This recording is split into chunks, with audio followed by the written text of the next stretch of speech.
Hola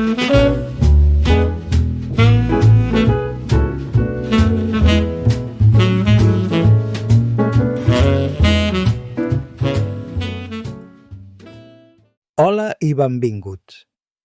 Avui veurem una regla molt important en els finals de peons, la regla del quadrat. Gràcies a aquesta regla, podem saber d'una ullada si un peó coronarà o si el rei rival podrà aturar-lo. La regla és senzilla. Traça un quadrat des de la casella del peó fins a la 8a fila. Si el rei defensor pot entrar dins d'aquest quadrat, arribarà a temps per aturar el peó. Si queda fora, el peó coronarà. Aquest final és taules. El rei negre està dins del quadrat i li tocà jugar. En aquest final juga el blanc i guanya. El rei negre no pot entrar al quadrat a causa que el seu peó en E6 li destorba. La regla del quadrat és una eina ràpida i molt útil.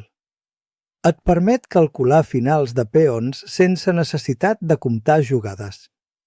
Recorda, si el rei entra al quadrat, atura el peó, si no, el peó coronarà. Moltes gràcies i ens veiem en el pròxim vídeo.